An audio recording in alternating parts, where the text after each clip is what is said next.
So, very quick update. Phase 1 progress. Jamaican caper looking lovely. Rebounded completely from all that bare root transplant shock. I barely shaded this, but I did water every single day.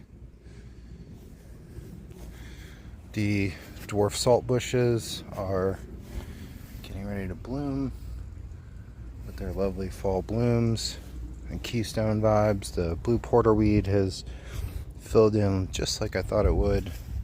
Here we have the small leaf square stem. If you remember, that was a itty bitty little 1 gallon. And when I planted it, the kidney leaf rosinweed has bloomed. That was a bare root transplant as well. The cutleaf coneflower kind of fading, kind of still blooming. Still attracting all the cool, lovely native bees. Look at that one. Oh, one I don't recall seeing before.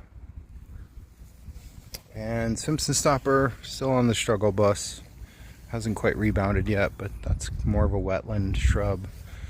The other dwarf snow square stem is budding, getting ready to bloom. Look forward to showing you some pictures of that. This is a little woman, Salvia serratina, that has just volunteered here from seeds.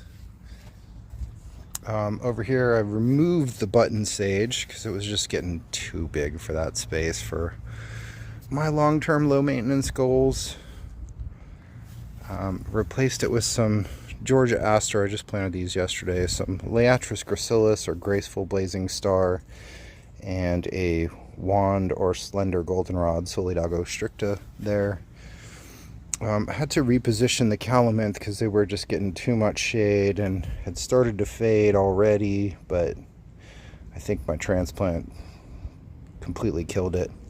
And if you remember, this is the one that was on the struggle bus, had about a 1-inch root ball with an itty bitty little rootlet coming off of it from the clearance section. And this one was the thriving one. The cardinal flower did not survive. We put an Amorpha fruticosa, false indigo here. And the firebush is thriving. I've already pruned this back a little bit to keep it from encroaching on the little driveway area through the units. Over here we have some smooth blue aster, Symphyotrichum leve. We put some mountain mint back here, some more wand goldenrod, Georgia aster, another smooth blue aster there. Sorry, the shade's making it hard to see. I put a fiddlewood here just for the lovely fragrance, year-round blooms, nice shade on this side of the house.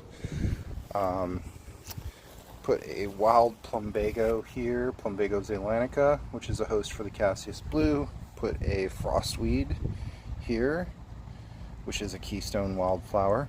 Now they'll get 7 or 8 feet tall, and that'll be welcome here.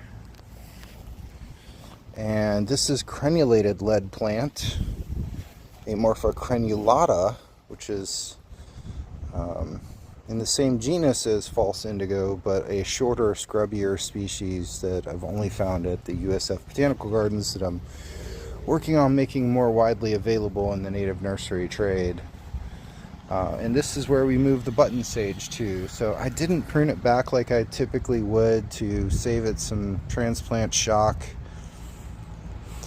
I may end up doing that later today, but yeah, so that went there. And then I added some Tampa verbena here, some Tampa verbena here, some lyre leaf sage here, because my neighbor only here in the winter, so I wanted some really lovely colorful blooms. There's another Tampa verbena baby in here, and then I added some oak leaf fleabane in the ground back here, and I think another one somewhere in here. And also going to be able to move some of my potted plants off of concrete, because concrete as a heat sink really encourages plants in pots to dry out faster from all that heat, just like when you put rocks around the base of your plant. Same concept. And yeah, so this was all just, this last part was just recently completed in the last 24 hours. So none of this is really established and happy yet, but it will be. And I'll keep you all updated. Hope you enjoyed. Peace.